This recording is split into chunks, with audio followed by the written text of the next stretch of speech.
हाँ, बिल्कुल मैं करती हूँ। मैं ऐसे-ऐसे मैंने कारनामे किए कि सुन मतलब कि आप लोग सुन रहे हो ना? कॉम्पिटिशन में आप लोग हार जाओगे। आप लोग मेरा क्रिटिसाइज़ करने के लिए मेरे वीडियोज़ देखो। इंडियन सिंगर शीर्षा रक्षित उनके घर पहुंचे योर टाइम डील के टीम, जहां पे उनकी रियल लाइफ, उनकी जर्नी और उनके साथ क्या हुआ और वो आज किस तरह इतनी बड़ी सिंगर बनी, उनके साथ कौन थे, हर एक चीज़ें हम ला रहे हैं आपको योर टाइम डील कोलकाता में।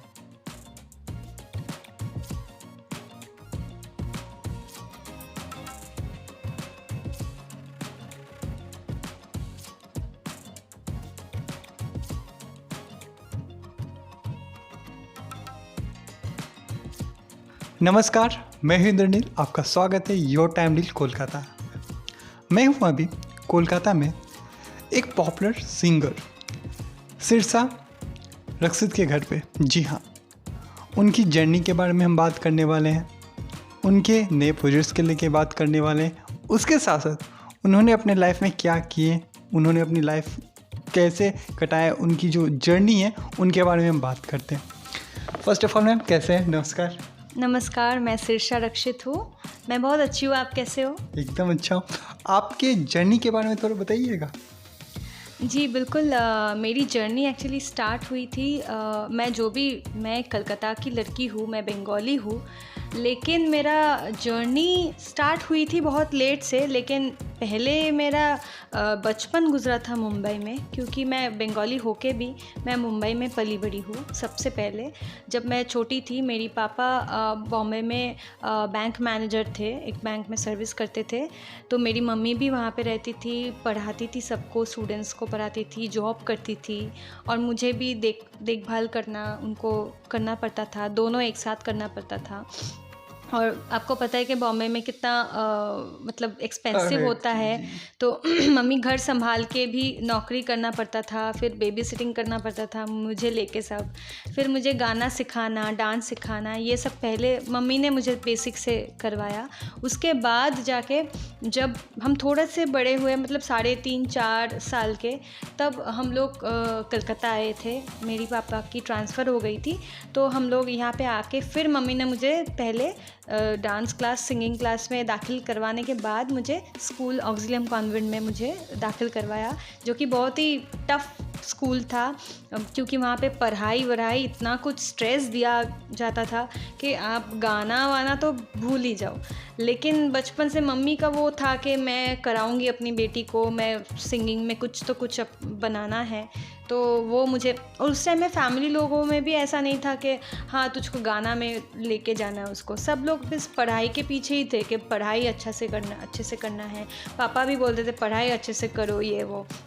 किसी ने कभी म्यूज़िक को लेके सोचते नहीं थे कोई। उस टाइम में ट्रेंड भी नहीं था, अभी जैसा हो गया है घर जी घर जी। में कि आपको आर्टिस्ट बनाना है। उस टाइम में वो मेंटालिटी भी सबका नहीं था, ब्रॉड मेंटालिटी भी नहीं था।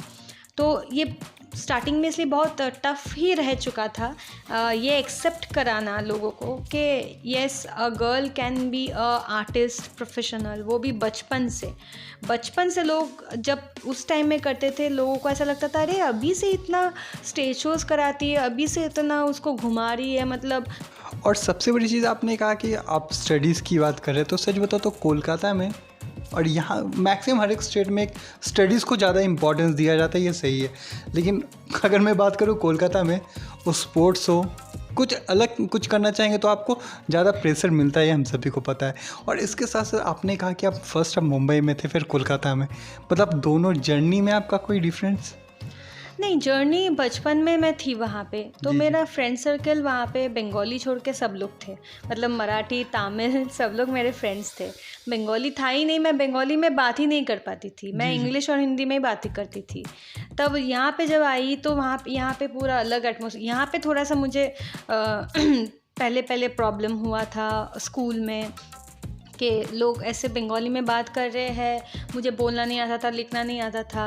फिर यहाँ पे थोड़ा सा एम्बियंस अलग था। तो बचपन में फिर भी कोई दिक्कत नहीं हुई, लेकिन धीरे जैसे मैं बड़ी होती गई तो मुझे ये एहसास हुआ कि मुझे तो बॉम्बे में होना चाहिए। मैं कलकत्ता में हूँ, ये मेरी माटी है, ये मेरी मातृभूमि है। बिल्कुल मैं इसको सम्मान करती हूँ कोलकाता को, लेकिन एक आर्टिस्ट की जो पहचान, अगर जब मैं आर्टिस्ट बनती रही तब मुझे ऐसा फील हुआ कि Bombay is the actual platform for all the artist, तो वहाँ पे जाके आपको काम करना चाहिए। तो मैं 2017 में जब 16 के बाद मैंने डिसाइड किया कि मैं 17 में मैं बॉम्बे में शिफ्ट हो जाऊंगी।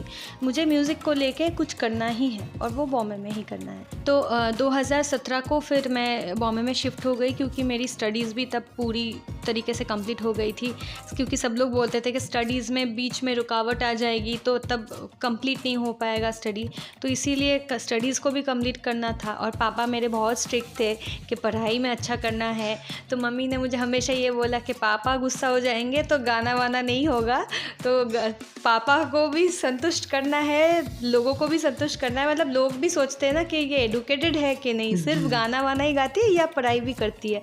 बचपन से यही मैं सुनती आई हूँ कि ये गाना गा रही है तो ठीक है, लेकिन पढ़ाई वढ़ाई कुछ हो रहा है कि नहीं। तो मम्मी बोलती है कि नहीं, मैं पढ़ाती हूँ उसको, हमेशा मम्मी ही मुझे पढ़ाती थी। मेरे ट्यूशन टीचर्स बहुत ही कम थे, जितने मतलब साइंस के लिए मैथ्स के लिए थोड़ा सा होना चाहिए उतना तक ठीक था, बाकी सब कुछ मम्मी मुझे पढ़ाती थी। बोल सकते हैं कि बचपन में और अभी तक आपके जितने सपोर्ट में आपकी मम्मी सब बिल्कुल, अभी भी मम्मी मेरे साथ हर जगह शोज़ में जाती है, मेरे साथ रहती है। मेरे काइंड ऑफ मैनेजर भी हो चुकी है। मेरे मैनेजर, मेरी आर्टिस्ट मैनेजर, मेरी सेक्रेटरी, मेरी पीए। मैं बहुत ज़्यादा भूल जाती हूँ, मैं ज़्यादा भुलक्कड़ हूँ। हाँ, तो मैं भूल जाती हूँ सब कुछ। मैं जब किसी काम के लिए जाती हूँ मैं उसी को लेके सोचती हूँ, तो वो छोड़ के मैं बाकी सब बहुत कुछ मेरा उल्टा पुल्टा हो जाता है। तो इसीलिए मम्मी रहती है तो इजी पड़ता है मेरा, लेकिन वो होना नहीं चाहिए। कभी एयरपोर्ट में कुछ घूम के आ गई, कभी मोबाइल छोड़ के आ गई, ऐसा चलता रहता है। ऑडियंस जब ये देखेंगे वो भी हंसेंगे, ऐसा भी आप करते हैं? हाँ बिल्कुल, मैं करती हूँ। मैं ऐसे मैंने कारनामे किए कि मतलब आप तो हंसते रहोगे कि मैं इतना सोना पसंद करती हूँ। मैं बहुत सोती, मतलब बहुत, मैं क्या बोलूँ, मैं मतलब आई लव स्लीपिंग। मैं अगर सोती हूँ तो मैं 12 घंटा, 17 घंटा, 18 घंटा मैं सो सकती हूँ। मतलब चैलेंज कर सकते हो आप मेरे साथ, क्या मेरे साथ सो के आप लोग सुन रहे हो ना कंपटीशन में आप लोग हार जाओगे। तो बस यही, मुझे सोना बहुत पसंद है, मुझे म्यूज़िक बहुत पसंद है, मुझे सजना धजना बहुत पसंद है। और बचपन से मैं बॉम्बे में रहती आई हूँ, तो मेरा हिंदी भी काफ़ी मतलब सबसे थोड़ा सा बेटर है कलकत्ता से।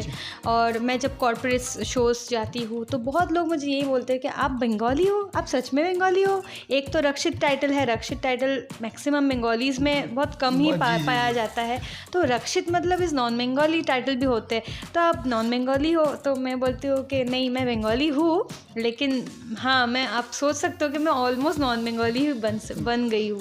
और मेरे बॉम्बे में भी बहुत सारे फ्रेंड्स हैं जो लोग मुझे बोलते हैं कि आप इधर ही रह जाओ, आप इधर ही काम करो, आपके लिए यही है, मतलब बॉम्बे है। और मैं फ़ील करती हूँ, लेकिन ठीक है, अभी मैं कलकत्ता में हूँ, मुझे कुछ प्रोजेक्ट्स लाइन अप है, तो मैं इसीलिए मैं कलकत्ता में आई हूँ। मुझे यहाँ पे कंप्लीट करके फिर बॉम्बे जाना है। मैं आती जाती रहती हूँ, क्योंकि मुझे कलकत्ता भी छोड़ना नहीं है, ये भी मेरी मातृभूमि है। यहाँ पे भी काफ़ी सारे काम मुझे मिलते हैं, मुझे शोज़ यहाँ से भी बहुत सारे इंक्वायरीज़ आते हैं, क्योंकि इतने 22 सालों का ये जो जर्नी है, मेरे जो फ्रेंड सर्कल, मेरा जो कलीग सर्कल्स है, ये तो मैं कभी भूल नहीं सकती हूँ। इनके लिए भी मुझे काम करना है, उनके लिए भी काम करना है। आप इतना, आपने कहा कि आप मुंबई में जब आपका स्टडी कंप्लीट हुआ, तो आप स्टडी के साथ साथ आप इतना ये कर पाए, क्योंकि आपने कहा कि आपको गाना भी गाना पड़ता था। कलकत्ता में, जी कलकत्ता में। कोलकाता में आप मुंबई तो गए, तो उससे पहले कोलकाता में आपने स्टडी की, तो आप मेहनत तो बहुत किए होंगे, क्योंकि गाना प्लस स्टडी, उसको लेके आप क्या बोलना चाहेंगे? जी बिल्कुल, बहुत काफ़ी चैलेंजिंग था रादर कि इतना टफ़ स्कूल में पढ़ के फिर कलकत्ता यूनिवर्सिटी में इंग्लिश ऑनर्स लेके पढ़ना, वो भी करके फिर पढ़ाई और गाना वाना सब कुछ एक साथ। It was like a challenge for me and my mom. मेरी और मेरी मम्मी की जर्नी रह चुकी है। एक्चुअली मेरी अकेली नहीं है, मेरे साथ मेरी मम्मी की भी जर्नी है कि अच्छा रिज़ल्ट करना ही है, सबको दिखाना है कि हाँ, मैं म्यूज़िक करके भी अच्छा रिज़ल्ट कर सकती हूँ। इसीलिए मुझे क्लास 10 एंड 12 में मुझे 3 सब्जेक्ट्स में लेटर भी मिले थे, और मैं लेटर लेके पास की हूँ। ऐसा नहीं है कि ऐसे भी मतलब ऐसे ही पास कर लिया, मतलब चैलेंज था। चैलेंज था कि अच्छा करना है और रिज़ल्ट अच्छा करना है, तो ताकि अच्छा कॉलेज में भी मुझे चांस मिले। तो मेरा बहुत अच्छा कॉलेज में भी मुझे मौका मिला था पढ़ने के लिए, तो सब कुछ अच्छे से हो गया। उसके बाद I got the liability to go to Mumbai and work from Mumbai. और अभी रिसेंटली आप क्या कर रहे हैं? अभी रिसेंटली मेरा आइडल के बाद, जैसे कि सभी ने मुझे देखा है, आइडल के बाद मेरा इच्छा था बहुत दिनों से कि मैं एक नया ओरिजिनल कॉम्पोजिशन खुद की म्यूज़िक कंपनी से मैं लॉन्च करूं। तो देखिए, ऐसे तो बहुत सालों से मैं बहुत सारे कंपनीज़ के लिए गाती आई हूँ, लेकिन अभी मेरा खुद का जो ब्रांड है, जो खुद की म्यूज़िक कंपनी है, उसको मैंने लॉन्च किया है अगले साल ही। तो उसमें प्रॉपर कमर्शियल जो सॉन्ग होती है हिंदी, जो आजकल के यंग जनरेशन सुनने ज़्यादा पसंद करते हैं, तो वैसे टाइप के गाने मैं लाना चाहती थी सबके सामने। तो वही नया एक गाना आसमां, वो अभी हाल ही में रिलीज़ हुआ है और काफ़ी रिस्पॉन्स अच्छा मिल रहा है। आपने कहा कि आपने अब रिसेंटली एक कंपनी खोली, उस कंपनी के बारे में थोड़ा डिटेल्स बताइएगा। जी ज़रूर। मेरा म्यूज़िक कंपनी का नाम है श्लोक म्यूज़िक कंपनी। वो एक्चुअली इस मोटिवेशन से बनाया हुआ था, मतलब ये मोटिव से बनाया हुआ था कि अपकमिंग जो टैलेंट्स है, मतलब हम हैं, हमसे भी जूनियर जितने हैं या सीनियर है हमारे जैसे हैं, जो लोग अच्छी प्लेटफॉर्म की जिनको ज़रूरत है, तो वो लोग सब, मतलब अच्छा प्लेटफॉर्म सबको नहीं मिलता है, कि वो लोग, उनको बहुत सारे लोगों को पता भी नहीं है कि कैसे गाना चाहिए। म्यूज़िक अगर निकालेंगे तो सिर्फ पैसा देने से नहीं होता है, सोर्स भी होना चाहिए, मतलब कहाँ से रिलीज़ करेंगे, ऑडियो प्लेटफॉर्म्स। तो उन सब के जो ऑडियो प्लेटफॉर्म, स्ट्रीमिंग, गाना, जियो सावन, ये सब में रिलीज़ होते हैं, तो वो सब मैं खुद से मैं कर सकती हूँ, मतलब ऑडियो डिस्ट्रीब्यूशन मैं करती हूँ।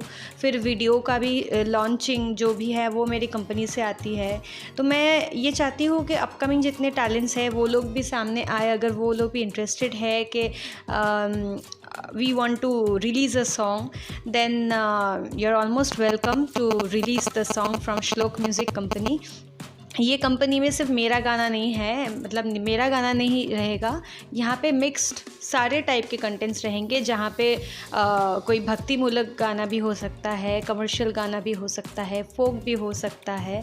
तो जो कोई अच्छा टैलेंट है, अगर मुझे मिले कभी कि कोई इंटरेस्टेड है कि मेरा गाना अच्छा, मेरा खुद का यूट्यूब चैनल नहीं है, मैं चाहती हूँ कि अच्छा एक चैनल से मेरा गाना रिलीज़ हो, अच्छे से प्रमोशन हो, जो भी हो, तो वो मैं आई कैन हेल्प देम, और मेरे जैसे हज़ारों आर्टिस्ट अच्छा प्लेटफॉर्म उनको भी मिले। और इसके साथ साथ रिसेंटली आप इंडियन आइडल्स में भी आपने काम किए थे, उनके बारे में थोड़ा बोलिए, क्योंकि बहुत सारे ऐसे बोल सकते कि लोग, ऑडियंस है जो उसमें काम करना चाहते हैं, वो गाना गाते हैं लेकिन गलत इन्फॉर्मेशन के कारण वो कर नहीं पाते। फर्स्ट आपके जर्नी के बारे में बताइए। मेरी जर्नी बहुत क्या बोलूँ, अप्स एंड डाउन्स थी, क्योंकि जब भी मेरी आइडल में सिलेक्शन हुई है तब मुझे पता भी नहीं था, I was not at all prepared कि क्योंकि ये अचानक से हो जाता है, मतलब कब ऑडिशन आ जाता है। और एक्चुअली क्योंकि मैं आइडल से पहले से ही मैं एक प्रोफेशनल सिंगर हूँ, बचपन से मैं हूँ, तो इसीलिए मेरे लिए ये इतना इजी होता है कि मतलब मेरे पास खबरें जल्दी आ जाती है, और मुझे अभी मुझे लाइन से खड़ा होना नहीं पड़ता है। अभी मैं डायरेक्टली सेकेंड राउंड ऑडिशन में मुझे वो लोग बुला लेते हैं, जो जैसे लंबे लंबे लाइंस होते थे ना पहले, रातों रात सब लोग मतलब वेट करते थे कि कब लाइन आएगी। अभी वैसा नहीं होना, मतलब नहीं करना होता है, क्योंकि अभी वो लोग जानते हैं कि इन बच्चे कुछ सिंगर्स हैं जो लोग ऑलरेडी बहुत प्रो है, वो लोग अच्छे गाते हैं, उनको डायरेक्टली बुलाया जाए। तो मैं सेकेंड राउंड के लिए गई थी, कलकत्ता में ऑडिशन हुई थी, तब मैं कलकत्ता में थी। एक्चुअली मैं बॉम्बे में भी रहती हूँ, बॉम्बे में भी काम करती हूँ, तो उस टाइम में मैं कुछ अपने वर्क प्रोजेक्ट्स के लिए मैं कलकत्ता में आई हुई थी। तो उन्होंने बोला कि आप अगर कलकत्ता से ऑडिशन देना चाहते हो तो आप दे सकते हो। तो मैंने बोला ठीक है, मैं कलकत्ता से दे दूँगी, लेकिन क्या गाना है। तो उन्होंने बोला था 25 गाने आपको लिस्ट करके लाने हैं, और आपको कुछ 2-3 गाने एकदम मतलब बेस्ट आपको पहले रेडी करना है। तो मैंने बोला ठीक है, तो मैं गई, मैंने ऑडिशन दिया। सबसे मज़ेदार बात ये है कि जब मैंने कोलकाता ऑडिशन क्रैक किया, उसके बाद उन्होंने दूसरा ऑडिशन रखा, तो उन्होंने डायरेक्टली मुझे बुलाया कि आपको बॉम्बे में आना है। मैंने बोला ओके, लेकिन बॉम्बे में मतलब ये मुझे सुनने को मिला कि बॉम्बे में जाके भी आपको रिजेक्शन मिल सकती है, क्योंकि बॉम्बे में हज़ारों लोग जा रहे हैं। मतलब 16,000 लोग गए थे, 16 लाख ऑडिशन दिए थे, लगभग 16 से 18 लाख ऐसा हुआ था ऑल ओवर इंडिया। उनमें से सिर्फ 16,000 लोगों को चुन के वो लोग बुला रहे हैं। तो 16,000 लोगों को तो अपने अपने होटल्स, रूम, स्टेज सब कुछ इंतज़ाम करना पड़ रहा है उस कम टाइम में। वो भी 2 दिन पहले बोल रहे हैं वो लोग कि आपको आना है। तो उसी टाइम में आपको टिकट कराना, वीडियो मतलब फ़्लाइट, ट्रेन सब कुछ करके मैं गई थी फ़्लाइट करके। फिर मेरा खुद का एक घर था, तो मैंने वहाँ पे मैंने स्टे किया था 1-2 दिन के लिए। तो फिर स्टे करके मेरा जब सिलेक्शन हो गया, मैं बस ये प्रे कर रही थी कि भगवान मेरा सिलेक्शन हो जाए, नहीं तो मेरा आना जाना का वो मतलब कैसा लगेगा कि वेस्ट हो गया। तो बहुत सारे लोगों को मैं देख रही थी, मेरे दोस्त लोग भी थे कलकत्ता से, जो लोग बैग लेके रिटर्न जा रहे थे। मुझे बहुत ख़राब लग रहा था, क्योंकि इतना तक पहुंचना ही बहुत बड़ी बात है। 16,000 में 16 लाख से 16,000। तो फिर मैंने सोचा मेरा तो पता नहीं क्या होगा, I just give my best. फिर ऑडिशन हुआ थर्ड राउंड के बाद उनको बहुत अच्छा लगा। फिर उन्होंने बोला कि सिरसा जी आपको कुछ और गाना आता है, मतलब लिस्ट में से बाहर अगर कुछ गाना बोलूं। तो उन्होंने तब मुझे बोला था कि आपको ये गाना पता है गंगूबाई की, जो जब सैया। तो मैंने बोला जी मैंने सुना है, एक दो बार मैंने बस ऐसे गुनगुनाया है, पर उतना ख़ास मुझे याद नहीं है। तो उन्होंने बोला थोड़ा सा 2 लाइन गा के सुनाओ, क्योंकि उनको पहले ही मेरा गाना पसंद आ गया था। तो उन्होंने बस चाहा कि मेरे वॉइस से वो लोग एक बार टेस्ट करें। तो मैंने 2 लाइन सुनाया। ऑडियंस के लिए आप 2 लाइन यहाँ पे गा लीजिए। जी बिल्कुल। जब सैया आए शाम को तो लग गए चांद मेरे नाम को। जब सैया आए शाम को तो लग गए चांद मेरे नाम को। सर पे रख के नाच फिरी मैं हर जलते हुए इल्ज़ाम को। जब सैया आए शाम को तो लग गए चांद मेरे नाम को। तो यही गाना मैंने गाया था। उसके बाद उनको बहुत अच्छा लग गया। फिर उन्होंने बोला नेक्स्ट राउंड के लिए आपको यही गाना प्रिपेयर करना है अच्छे से, जैसे आपको टीवी राउंड में जजेस के सामने, मतलब नेहा कक्कर, विशाल ददलानी, हिमेश जी तीनों रहेंगे, तो आपको उनके सामने यही गाना गाना है। ये गाना एक्चुअली मैंने एक ही बार गाया था। मेरी मम्मी ने मुझे बोला था कि ये बहुत सुंदर गाना है, गंगूबाई देखने के बाद तुमको भी उठाना चाहिए। तो 1-2 लाइन बस मुखरा मैंने उठाया था। मम्मी ने मुझे बोला था कि थोड़ा सा उठा लो, ये गाना तुम्हारे वॉइस में बहुत अच्छा सूट करेगा। तो मैं हैदराबाद में एक शो के लिए गई थी। वहाँ पे मम्मी ने मुझे बोला कि तुम थोड़ा सा ऐसे ही बस नॉर्मली गाना गाओ, मैं तुमको एक मतलब रूम में जहाँ पे हम लोग फ्रेश हो रहे थे, हमारे रूम में मम्मी ने बस ऐसे ही एक वीडियो लिया था मेरा, वो गाना गा के। तो मुझे उतना, तभी मैंने लिरिक्स बस डाउनलोड करके, तभी सुन के, तभी मैंने मेमोराइज़ करके मैंने वो गाया था। तो लेकिन वो मैंने प्रैक्टिस नहीं की थी। तो मम्मी ने बोला था, इसलिए थोड़ा मुझे याद था। तो इसीलिए मैं ऑडिशन राउंड में मतलब वो गा पाई, जितना भी मुझे याद था उसी मतलब मेमोरी को लेके मैंने गाना गाया। और सबसे बड़ी बात है, मैं तो एक चीज़ बताना भूल गई, ऑडियंस को भी ये पता होना चाहिए कि मैंने जो बोला कि सेकेंड राउंड में मुझे बुलाया गया है, वो ऐसे ही नहीं बुलाया गया है। उसमें भी एक बहुत सारे राउंड्स थे। वो होता है वीडियो राउंड। जैसे हम लोग को फ़ोन में वीडियो करके 2-3 गाने भेजने पड़ते हैं, अलग अलग जॉनर्स के गाने। जैसे एक हो गया रेट्रो हो गया, एक नया गाना हो गया, एक थोड़ा सा क्लासिकल टाइप का गाना हो गया। तो मैंने उनको गा के तीनों भेजे। तो वो जजेस ने वो देख के बोला कि आपको ना थोड़ा सा एक गज़ल गाना गा के आप भेजो, और एक अलका जी जैसा एक मेलोडी नंबर कुछ भेजो। तो फिर से मैंने उनको को भेजा। फिर से उन्होंने गज़ल सुन के उनको बहुत अच्छा लगा, तो उन्होंने बोला कि ऐसे गज़ल ये जो गाना है ना, इसको आप दोबारा एक बार रिकॉर्ड करके अच्छे से सिर्फ इसी को भेजो। फिर 3 बार मैंने उसको रिकॉर्ड किया। तो मैं बोल रही हूँ इतना बार मुझे बोल रहा है, अच्छा नहीं लग रहा है क्या पता नहीं मेरा सिलेक्शन होगा कि नहीं।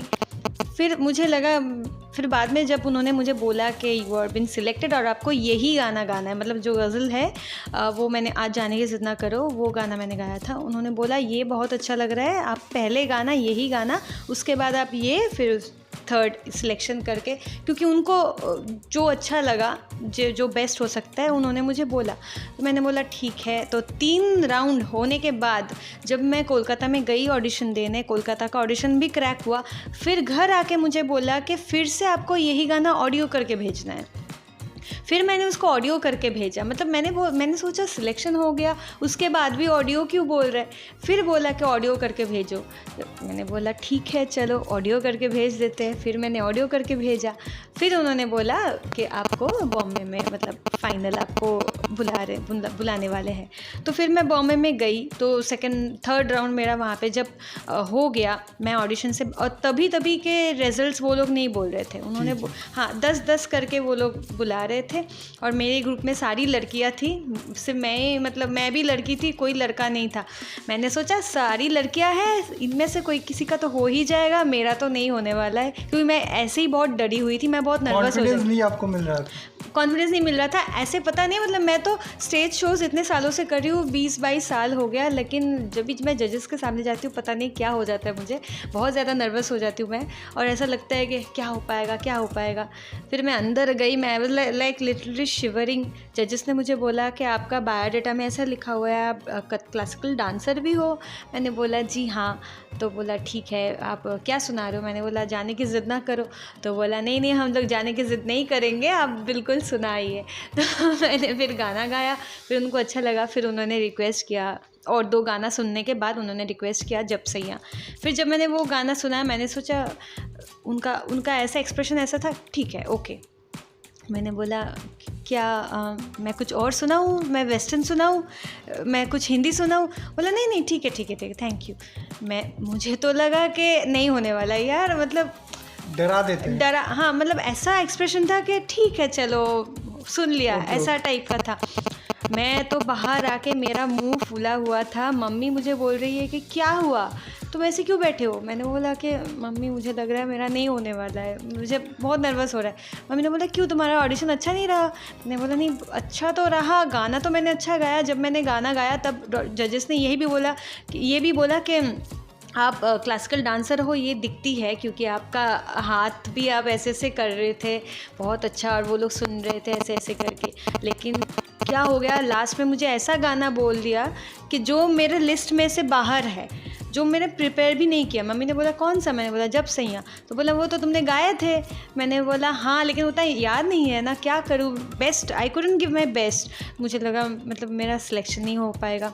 फिर मैं ऐसे करके बैठी थी घंटों, मतलब 1 घंटा के बाद उन्होंने करीब रिजल्ट्स दिए। जब वो लोग आए तो वो बोल रहे थे बस 2 ही लोग सिलेक्ट हुए हैं, 2 या 3 बस सिलेक्ट हुए हैं, नहीं 2 सिलेक्ट हुए थे। मुझे बोला कि फिर शीर्षा रक्षित। तब मैंने मतलब इतना मुझे जान आई, मैं सोचा ओ माय गॉड, मतलब ऐसे एक्सप्रेशन थे उनके जजेस के, आई कुडंट बिलीव कि मैं सिलेक्ट हो गई। उसके बाद भी 2-3 राउंड्स हुए थे, जैसे ग्रूमर राउंड, मतलब ग्रूमर जो लोग हैं, अलग अलग ग्रूमर्स हैं, सबको अलग अलग रूम्स में जाके गाना सुनाना पड़ता था। एक म्यूज़िक राउंड होता था, इंस्ट्रूमेंटल राउंड, जहाँ पे इसमें प्रोसेस क्या होता है? इसका प्रोसेस मतलब जब भी आप बॉम्बे राउंड क्वालिफाई कर रहे हो, तब वो लोग सिलेक्टेड कुछ 100 कैंडिडेट्स को सिर्फ सिलेक्ट किए थे, 16,000 में से 100 कैंडिडेट्स को। तो एक तो है कि सुबह से लेके मैं बहुत ज़्यादा टायर्ड थी, मुझे लगा कि सुबह से लेके कुछ खाया नहीं। 7 बजे मैं गई थी, मेरा टर्न आया करीब 5-6 बजे को शाम को, तो 12 घंटे के लगभग मैं मतलब बहुत टायर्ड थी, एग्जॉस्टेड थी। मैंने सोचा कि नहीं होने वाला है, फिर हो गया। फिर मुझे बोला कि अभी आप लोग रुक जाओ, आप लोग को बताएंगे कि आप लोग को ठहरना है या आपको आज के लिए घर जाना है।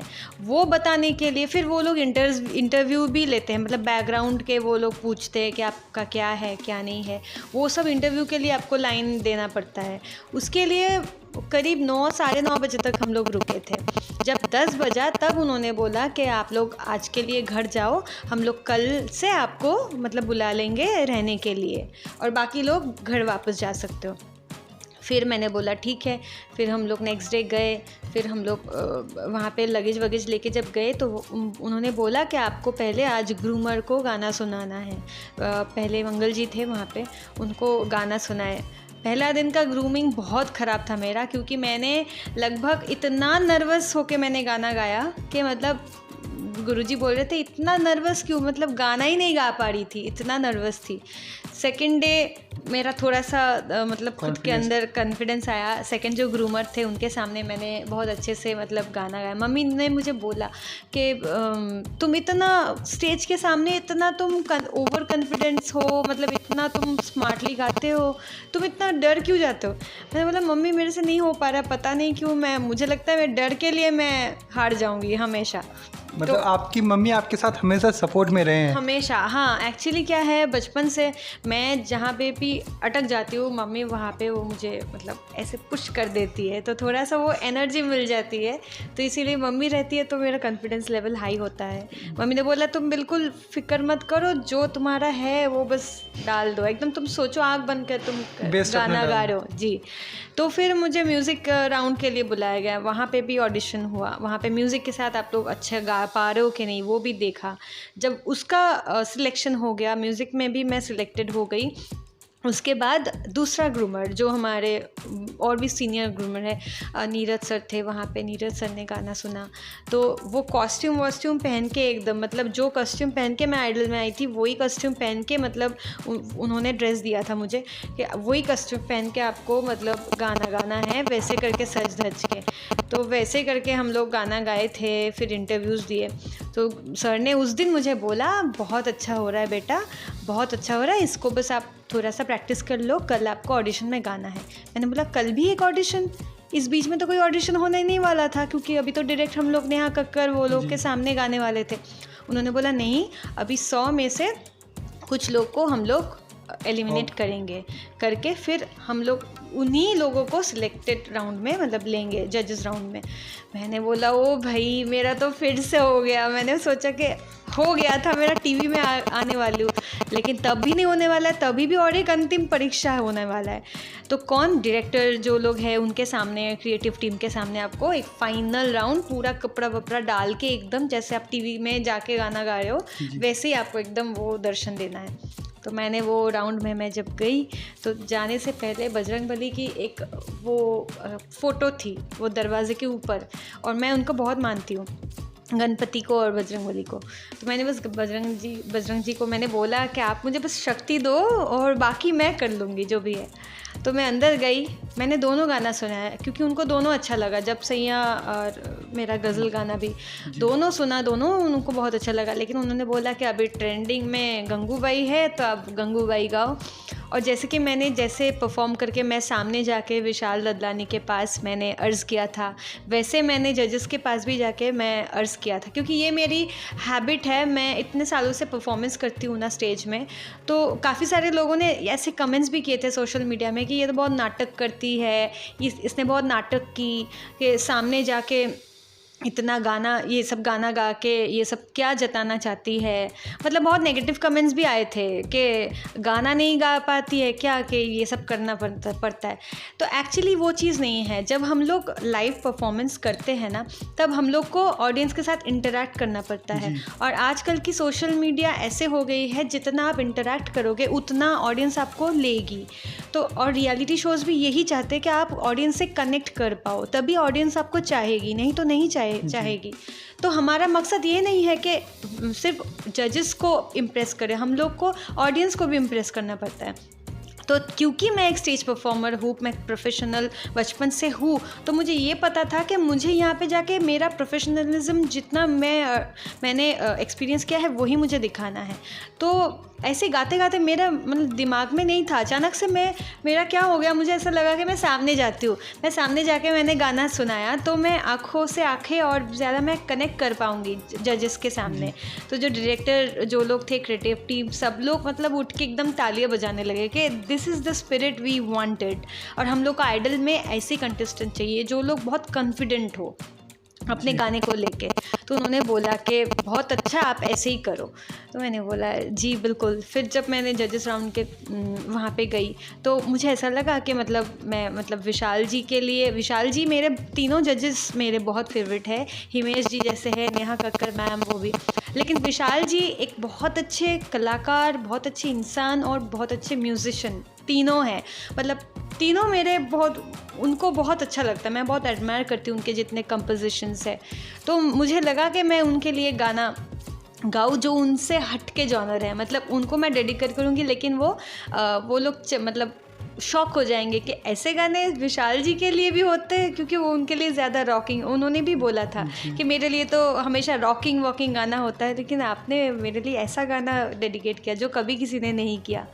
तो फिर मैंने वही गाना डेडिकेट किया, मैं सामने चली गई, तो वो चीज़ उनको बहुत अच्छा लग गया कि मतलब बहुत अच्छा। देखिए गाना तो इतना, अगर मैं गाना नहीं गा पाती तो मैं इतनी दूर मैं आ ही नहीं पाती। इतने सारे राउंड्स, इतने सारे परीक्षा, इतने सारे एग्ज़ाम्स देने पड़ते हैं, लेकिन फिर भी लोगों को ऐसा लगता है कि अरे ये तो मतलब नाटक करके आई है। मतलब एक्चुअली क्या है ना, ऑडियंस को पॉजिटिव भी दिखता है, नेगेटिव भी दिखता है, लेकिन ये जो होता है ना, आपने जब कहा कि हम सेकेंड राउंड जो बातें हुई, तो उस सेकेंड राउंड में कितना आप मेहनत किए वो कोई देखता नहीं है। और सबसे बड़ी चीज़ है कि ऑडियंस सिर्फ सामने वाला चीज़ें देखते हैं कि हाँ हम टीवी में जो देखें, इसीलिए हम सब न्यूज़ की बात करें, कुछ भी जो आंखों में देखते हैं उसको हम सब मानने लगते हैं, उसके पीछे वाला मेहनत नहीं देखते, क्योंकि उनको पता भी नहीं होता है ना। ये उनका भी दोष नहीं है, क्योंकि उनको सब कुछ पता नहीं होता है। वो लोग एजम्पशन में चलते हैं कि एज्यूम कर लेते हैं कि ऐसा हुआ था, शायद ऐसा हुआ था, लेकिन उसके पीछे का जो स्ट्रगल एक्चुअली जो हुआ था वो उनको पता नहीं होता है। और बीच में आपने एक शायरी का कुछ ऐसे था वो। जी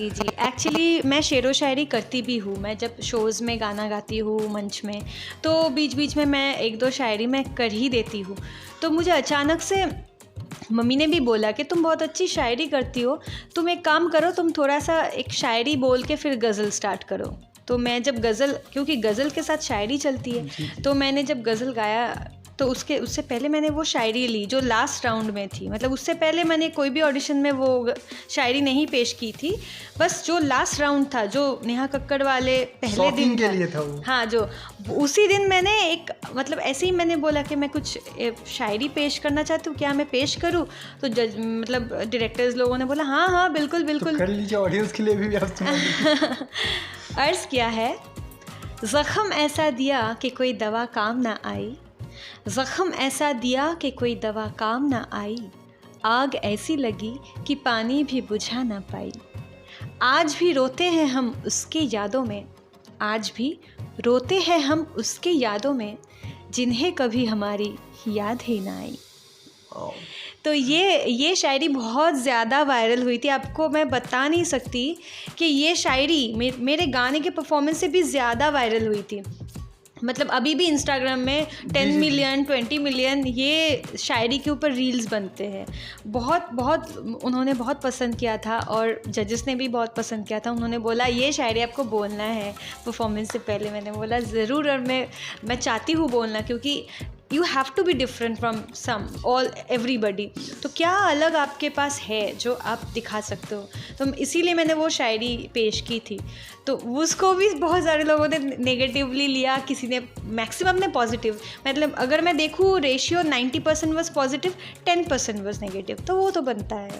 अब सोशल मीडिया की अगर आपने बात की तो हम एक क्वेश्चन करना चाहूँगा, जिससे कुछ ऐसी चीज़ें तो हमेशा नेगेटिव कमेंट्स आते हैं, ऐसा कुछ ऐसे आपके पास कमेंट्स आए जो नेगेटिव है, लेकिन आप सोचते हैं इसको हम पॉजिटिव कर सकते हैं, या पॉजिटिव आप सोचें ऐसा कोई हुआ है?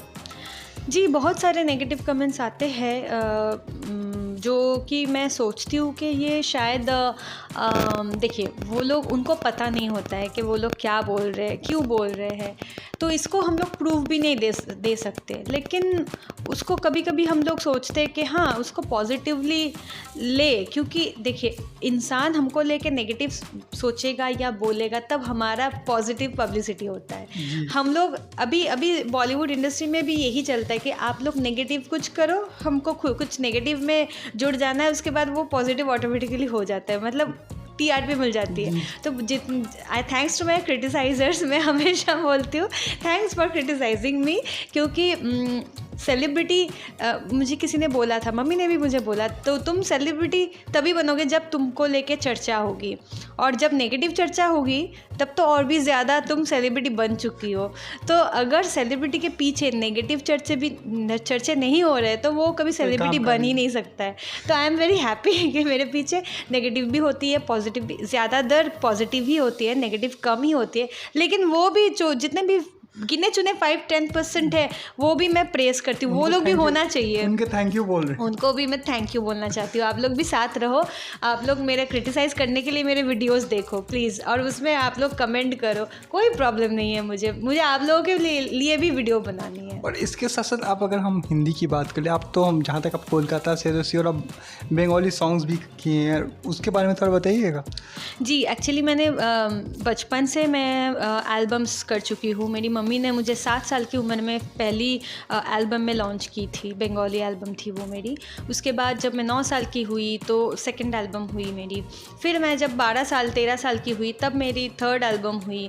तो ऐसे ऐसे करते करते बंगाली एल्बम्स करते करते अचानक से मुझे एक दिन प्लेबैक का ऑफ़र आया, जो मेरी ड्रीम थी। मैंने कभी सोचा नहीं था कि मैं playback singer, I always dreamed for being like Shreya Ghoshal, Sunidhi ji and Asha ji, Lata ji. लेकिन अचानक से मुझे एक ऑफ़र आया था, वो भी एक इंसिडेंटली हो गया था। कैसे हुआ पता नहीं आज भी मुझे, लेकिन वो था मेरे शायद किस्मत में था, इसलिए हो गया।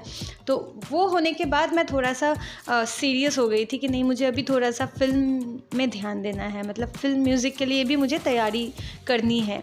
तो उसके बाद एक के बाद वो एक फ़र्स्ट जो ब्रेक मिला था मुझे, तब मैं क्लास 9 में थी, बहुत छोटी थी। कौन सा गाना याद है आपको? जी, वो उस फिल्म का नाम है भोरेर पाखी। वो फिल्म का टाइटल सॉन्ग भी मैंने ही गाया था, एक ही गाना था फिल्म में। थोड़ा सा आर्ट टाइप का फिल्म था। हमारे बंगाली बड़े एक्टर्स में से बहुत सारे एक्टर्स थे वहाँ पे, श्रीलेखा मित्र, राजतव दत्ता, वो लोग थे। तो उनके लिए गाना गाना मुझे ऐसा लगा था कि क्या मैं सूट करूँगी, मेरा वॉइस सूट करेगा। लेकिन म्यूज़िक डायरेक्टर ने मुझे बोला कि तेरा वॉइस सूट करेगा, क्योंकि तेरा वॉइस में क्लासिकल बेस है। तो जिसके वॉइस में क्लासिकल बेस रहता है उसका वॉइस ऑटोमेटिकली मैच्योर होता है बहुत, और मेरा वॉइस बचपन से बहुत मैच्योर था। तो जब मैंने गाना गाया तो जो एक्ट्रेस थी उन्होंने सुनने के बाद प्रीमियर में मुझसे मिली, तो वो कहने लगे कि किसने गाना गाया? तो डायरेक्टर ने मुझे बोला, मतलब उनको बोला कि शीर्षा है यही। तब मैं और छोटी थी, तो बोले ये लड़की, ये तो इतनी बच्ची है, ये कैसे गाना गाई इतने, मतलब मैं करीब 30 के प्लस हूँ, 35, शी वॉज 35, और क्लास 9 की लड़की मेरे वॉइस में गाना गा रही है, मतलब बहुत अच्छा वॉइस है उसका। तो फिर मैंने उसको पॉजिटिवली लिया कि हाँ चलो, एक आर्टिस्ट बोल रही है, अच्छा लगा, मतलब सच में अच्छा लगा, ट्रूली शी मेंट, तो इसको और भी आगे लेके जाना है। तो उसके बाद मैंने वो फिल्म करने के बाद मैंने और भी 2-3 फिल्में उसी टाइम में मैंने 2-3 फिल्मों में गाना गाए थे, वो भी रिलीज़ हुआ, वो भी मैंने गाना गाया, वो भी अच्छा लगा। फिर एक के बाद ऐसे 8-9 फिल्में मैंने की है। फिर मैंने वीनस म्यूज़िक के लिए भी एक म्यूज़िक एल्बम की थी, तेरे बिना दिल नहीं हो लगदा, वो उसका रिमिक्स वर्जन हुआ था। तो उसमें वीडियो में भी मैं थी।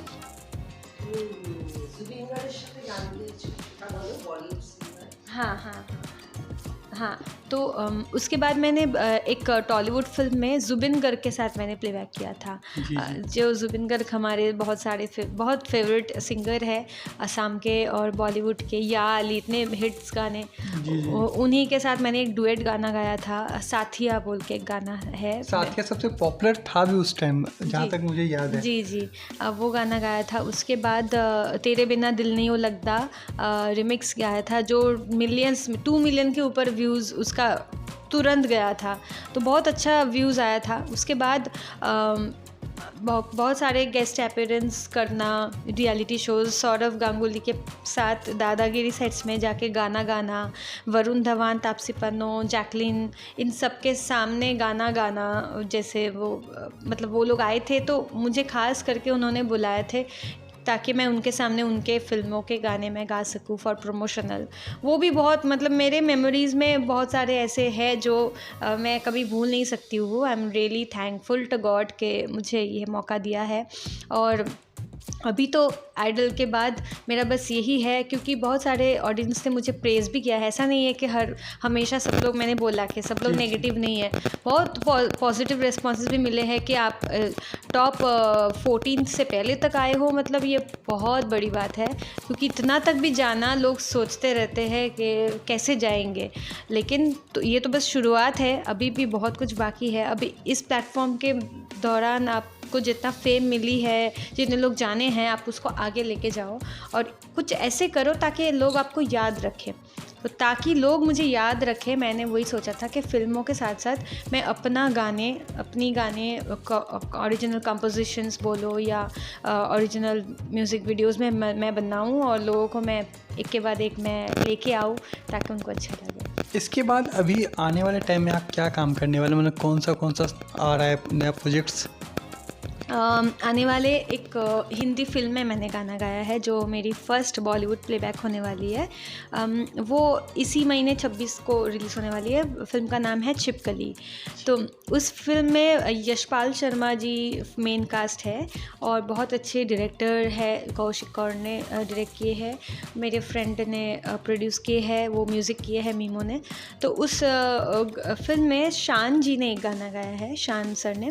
तो शान सर के साथ मैंने गाना, वहाँ पे मेरा भी आवाज़ है वहाँ पे। तो बहुत अच्छा एक्सपीरियंस था, जो कि वो मतलब बॉम्बे में हम लोग रिकॉर्ड किए थे, बहुत मज़ा आया। और वो मेरे लिए बहुत एक स्पेशल है, छोटा प्रोजेक्ट है लेकिन फिर भी मेरे लिए बहुत स्पेशल है क्योंकि फ़र्स्ट बॉलीवुड है। उसके बाद और एक बॉलीवुड आने वाला है फिल्म राशिफल बोल के, वो भी इसी साल शायद आ जाएगा। उसमें मेरा प्रॉपर पूरा एक फुल सॉन्ग है, मतलब मेरा सोलो फुल सॉन्ग है। वो भी बहुत अच्छा गाना है, बहुत सुंदर गाना है। मैं आशा रखती हूँ कि लोगों को अच्छा लगेगा। इसके साथ साथ मैंने खुशबू बोल के एक गाना गाया था, लास्ट ईयर वो रिलीज़ हुआ था। It's a love song, Bombay में मैंने रिकॉर्ड किया था और वो गाना रिलीज़ हुआ था। खुशबू बहुत स्वीट एक गाना है, love song. People love to listen love songs, romantic songs from me. तो वो गाना मैंने गाया था। मराठी में भी मैंने गाना गाया है, जी मराठी जो म्यूज़िक है वहाँ पे एक बहुत पॉपुलर गाना तुझा स्माइल ने, वो गाना भी बहुत पॉपुलर रह चुका है मेरा गाना। वो बहुत वहाँ पे मैंने मतलब मराठी फ्रेंड्स ने मुझे बोला कि वहाँ पे बहुत ज़्यादा पॉपुलर हो चुका है तुझा स्माइल ने। तो मुझे अच्छा लगता है एक्सपेरिमेंटल चीज़ें करने, जैसे दूसरे लैंग्वेज में भी मुझे गाना है। जैसे मैं भोजपुरी भी स्टेजेस में गाती हूँ, उड़िया भी गाती हूँ, मैं पंजाबी भी गाती हूँ, तो मराठी भी मैंने फ़र्स्ट टाइम ट्राई की। तो सभी ने बोला कि आपका एक्सेंट इतना अच्छा है मराठी का, मतलब बहुत अच्छा गाया आपने। तो बस। वैसे तो आप बहुत सारे गाना गाए थे, तो रिसेंटली आपने कहा कि आप आसामी गाना गाते हैं ना? जी, मैं असामीज़ भी गाती हूँ। तो एक गाना सुना दीजिए ऑडियंस के लिए। असामीज़ में ओके, एक पॉपुलर गाना मैं गाती हूँ। तुक देखी मुर्गा केने पा लागे, तुक देखी मुर्गा केने पा लागे, बिहुरे ओय तलिते नासु नासु लागे, बिहुरे ओय तलिते नासु नासु लागे। ओ मोर से नाई ओई এনেকৈ নিচাবি বৰ মৰম লগা ঐ, অ মোৰ से নাই ঐ এনেকৈ নিচাবি বৰ মৰম লগা ঐ, তোক দেখি মোৰ কা কেনেবা লাগে, তোক দেখি মোৰ কা কেনেবা लागे। और इसके साथ साथ आप गाना बोल रहे तो या एक चीज़ याद आया मुझे, आप किसी में एक्टिंग भी किए थे, एक्टिंग और गाना? जी, एक्चुअली ये क्वेश्चन आपने अच्छा किया कि क्वेश्चन किया। बहुत लोगों को पता है, बहुत लोगों को नहीं भी पता है कि मैं एक एक्ट्रेस भी हूँ। सिंगर के साथ साथ। मेरी मम्मी एक्चुअली एक्ट्रेस थी, मतलब काम करती है, अभी भी करती है, तो उनसे मैं थोड़ा इंस्पायर हो के मैं भी एक्ट्रेस बनना चाहती थी, क्योंकि मैं अच्छी डांसर भी हूँ। तो डांस में तो एक्टिंग फॉर्म्स रहते ही हैं, और मुझे बचपन से शौक़ था कि मैं एक्टिंग डांस में ही जाऊँगी, गाने में जाऊँगी। मैं कभी सोचा भी नहीं था, और मुझे बनना भी नहीं था सिंगर, लेकिन भगवान ने चाहा तो मैं बन गई माँ सरस्वती के कृपा से। लेकिन क्या है कि जब एक्टिंग का जब वो रहता है, कीड़ा रहता है, तो आपको ट्राई करना चाहिए एक्टिंग कभी ना कभी। तो मम्मी के रेफरेंस में बहुत सारे डायरेक्टर्स थे जो लोग मम्मी के स्टूडेंट थे। मतलब मेरी मम्मी इंग्लिश पढ़ाती थी, तो स्टूडेंट्स थे। ऐसे करते करते कि आपकी बेटी करना चाहेगी, हमारे एक फ़िल्म चल रहा है, करना चाहेगी, ऐसे करते करते 1-2 फिल्में मैंने कर लिए थे। तो लास्ट 1.5 साल पहले एक बड़ी फिल्म आई थी बंगाल में, प्रतिद्वंदी बोल के, जी, जहाँ पे शाश्वत चैटर्जी हमारे अभी बॉलीवुड स्टार भी बन गए हैं, बॉलीवुड एक्टर भी है वो। शाश्वत चैटर्जी, रुद्रनील घोष और सौरभ दास हमारे अभी कलकत्ता का बहुत मतलब पॉपुलर एक्टर है, सायनी भी है, तो उनके साथ मैंने फीचर की है। उस फिल्म में मैंने एक की रोल प्ले की है, उसके साथ साथ मैंने अपने वॉइस में ही अपना गाना भी गाया। गाना गा दीजिए फिर। तो गाने के नाम है चरित्रहीन प्रेमिका। उस गाने में मेरा इंट्रोडक्शन ही मेरे गाने से हुआ था। একটা মিথ্যে কথার শহর, চারিদিকে কলরব, তবু আমি একা, তবু আমি একা, একটা গল্পই পড়ে খবর, যার কাছে একদিন বাঁচতে শেখা কিছু মিথ্যে প্রতিশ্রুতিদের ভিড়, জেনে বুঝেও চুপ থাকার স্বভাব, কিছু কাগজে নালিশের শিবির, চোখের জলে গিলতে চায় জবাব, শীত চাদরে বন্ধ চোখ, তোমায় নিয়ে গল্প হোক, ঠোঁটের কোণায় চাইলে রোজ আসবো না তোর স্বপ্নে রোজ, শীত চাদরে বন্ধ চোখ, তোমায় নিয়ে গল্প হোক, ঠোঁটের কোণায় চাইলে রোজ আসবো না তোর স্বপ্নে রোজ, আমি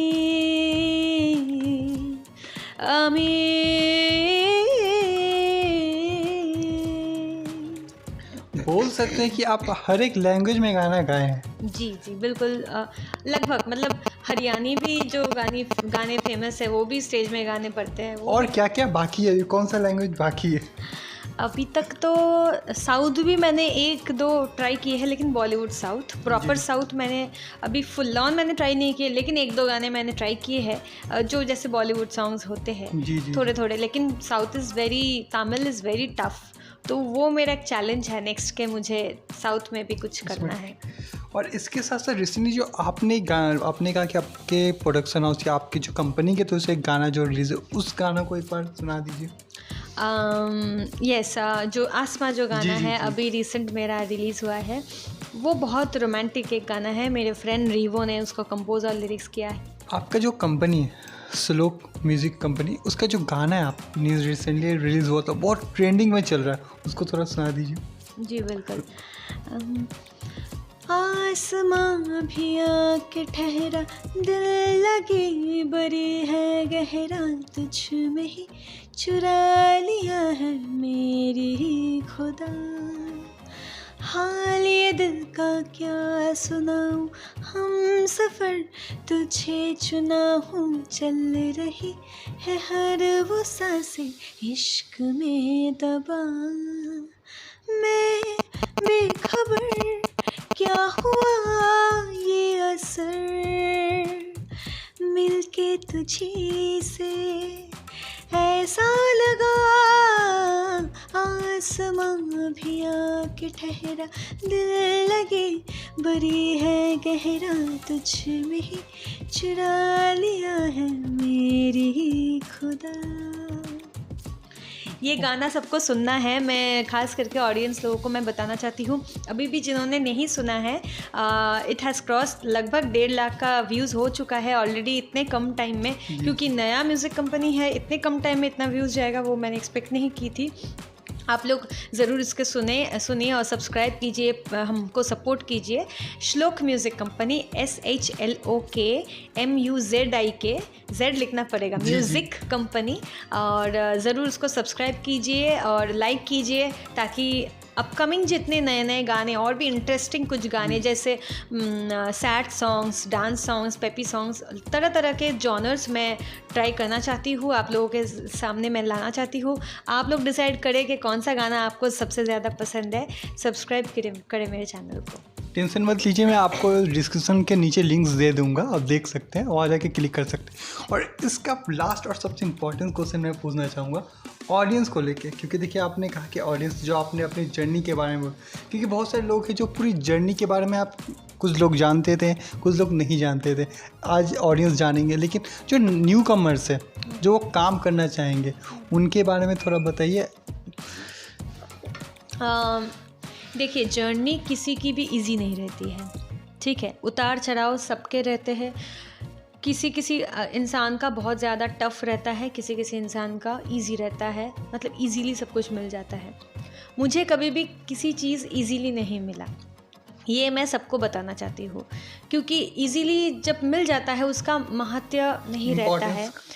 मैं इस चीज़ को भी मैं पॉजिटिवली ले लेती हूँ, क्योंकि मुझे लगता है कि जब आप परिश्रम करके जब उसको हासिल करोगे, जैसे आइडल वाली प्लेटफॉर्म में मुझे इतने मतलब स्ट्रगल के बाद, इतने सालों के बाद मुझे आइडल में चांस मौका मिला, तो मुझे अच्छा लगा कि चलो मुझे मिला इतने दिनों में, क्योंकि मैंने उतने रियाज़ किए हैं, उतने स्ट्रगल किए हैं उसके पीछे। तो वो जैसे और एक भी स्ट्रगल मैं सबको बताना चाहती हूँ। मेरे एक यूट्यूब चैनल था जो 2015 में, मेरा फर्स्ट यूट्यूब चैनल मैंने लॉन्च किया था, शीर्षा रक्षित ऑफिशियल बोल के। उस यूट्यूब चैनल में 2015 से लेके 2021 तक मैंने काफ़ी सारे वीडियो डाले थे, लगभग 50-60 के ऊपर मैंने वीडियोज़ डाले थे। उसमें काफ़ी अच्छे व्यूज़ आए थे, लाइक्स आए थे, सब्सक्राइबर्स भी करीब 20,000 के ऊपर थे। लेकिन एक दिन ऐसा हुआ कि मेरा वो यूट्यूब चैनल हैक हो गया और मेरा यूट्यूब चैनल टर्मिनेटेड हो गया। यूट्यूब से मेल आया कि your channel has been terminated. तो मैंने सोचा कि अचानक से टर्मिनेट हो गया क्यों। मैंने कोशिश किया, लेकिन वो चैनल मैं ला नहीं पाई। लेकिन उस दिन मुझे ऐसा लगा कि देखो, जर्नी जैसे आप सोचते हो कि आपको अभी जो आपके पास है वो हमेशा आपके पास रहेगा, ऐसा नहीं है। अभी जो आपके पास है, अगर आपके पास आपका जो टैलेंट है, जो कला है, आपके पास पैसा है, गाड़ी है, जो भी है, बिजनेस है, उसको आपको संभाल के रखना चाहिए। वो जो आपको जो नॉलेज मिल रही है वो आपका कभी कोई चोरी नहीं कर सकता है। आपका गाड़ी चोरी हो सकता है, आपकी पैसे चोरी हो सकते हैं, आपके गाने भी चोरी हो सकते हैं, लेकिन आपके जो टैलेंट है, आपके अंदर आपका जो नॉलेज है, वो कभी कोई चोरी नहीं कर सकता। तो मैं पहले बहुत ज़्यादा डिप्रेस्ड हो गई थी कि मेरा चैनल ऐसा टर्मिनेट हो गया। 6 सालों का मेहनत मेरी पानी में पूरा चला गया। मैंने मम्मी को बोला कि मम्मी अभी क्या करेंगे, मतलब I have to start from zero. Mummy ने बोला कोई बात नहीं, तुम्हारे अंदर जो टैलेंट है तुम उसको दिखाते रहो, तुम दूसरा चैनल खोल लो, उसमें तुम फिर से वो कंटेंट अपलोड करो। और यू वोंट बिलीव, जो एक गाना मेरा हाल ही में बहुत ज़्यादा अभी ट्रेंडिंग चल रहा है, जो जब कोई बात, तो जब कोई बात बिगड़ जाए, ये गाना मैंने जब पहले चैनल में डाला था तब का जितना व्यूज़ आया था उससे कई गुना ज़्यादा व्यूज़ अभी जा रहा है, क्योंकि उसको मैंने सेकंड टाइम अपलोड किया। लेकिन मुझे लगा कि वो तो ऑलरेडी लोगों ने देख चुके हैं, क्या अच्छा लगेगा। तो लेकिन सेकंड टाइम अपलोड करने से वो ज़्यादा अभी चल रहा है। वो अभी करीब मतलब वही गाना मेरा जो नया चैनल है शीर्षा रक्षित का जो ऑफिशियल चैनल है, वो अभी काफ़ी अच्छा जा रहा है एक गाने के लिए। फिर मैंने म्यूज़िक कंपनी खोली कि मुझे दोनों करना है। मुझे बॉलीवुड गाने भी गाने हैं, मेरे खुद के गाने भी गाने हैं, तो दोनों मुझे गाने गाने हैं। और मुझे ज़ीरो से स्टार्ट भले ही करना पड़े, लेकिन मैं रुकूंगी नहीं। कभी भूलना नहीं चाहिए कि मतलब आपके पास जो टैलेंट है, आप जो करना चाहते हो, वो लक्ष्य में आप रहो, आप उसी को बस ध्यान से आप उसी को करते रहो। जैसे मेरे गुरुजी लोग भी है, उस्ताद रशीद खान, पंडित जयंत सरकार, पंडित ध्रुवज्योति कौर, सबके स्ट्रगल मैंने सुने हैं कि वो लोग बचपन से कैसे करके गाना, मेरे उस्ताद जी तो उनको तो अलाउ ही नहीं किया जाता था कि आप गाना गाओ या आप सुनो, लेकिन वो छुप छुप के सुनते थे ऐसे। तो उनके पास से भी मैंने सीखे हैं। मेरी मम्मी ने भी बहुत सारे मुझे मतलब ज्ञान बटोरा है कि आपको ये करना चाहिए, ऐसे करके जाना चाहिए। बहुत लोग हैं जो लोग आपको डाइवर्ट करना चाहेंगे, मतलब आपका लक्ष्य से आपको ये बिलीव कराना चाहेंगे कि आप ये नहीं कर पाओगे, लेकिन आपको बिलीव करना है कि आप क्या कर पाओगे, और उसी में आपको वो मोटिवेशन देना है। आपको अगर मन से अगर आपको इच्छा है तो आप ज़रूर कर पाओगे। यह था आप सबके फेवरेट सिंगर की हिस्ट्री और उनकी स्टोरी। आपको कैसा लग रहा है ये ज़रूर बताना, और इनकी जो नए म्यूज़िक आने वाले हैं, जो नए सॉन्ग्स आएंगे, हम आपको योर टाइम डील कोलकाता में सबसे पहले देंगे अपडेट्स और सबसे खास तरीके से। धन्यवाद। Thank you so much for coming to my home और ये इंटरव्यू देने के लिए। योर टाइम डील कोलकाता को मैं स्पेशली धन्यवाद देना चाहती हूँ सिरसा रक्षित की तरफ से। Thank you so much. आप लोग मेरे साथ जुड़े रहिए। योर टाइम डील कोलकाता के जितने ऑडियंस हैं, मैं सबको बोलना चाहूँगी, आप लोग मुझे आशीर्वाद दीजिए ताकि मैं और भी ऊपर जा सकूँ। मेरे यूट्यूब चैनल श्लोक म्यूज़िक कंपनी और सिरसा रक्षित के साथ आप लोग पास रहिए, और ऑडियो प्लेटफॉर्म्स में भी आप लोग मेरा गाना सुन सकते हो। गाना जियो 7 आप लोग मुझे सब्सक्राइब कर सकते हो। Thank you so much. I love you all.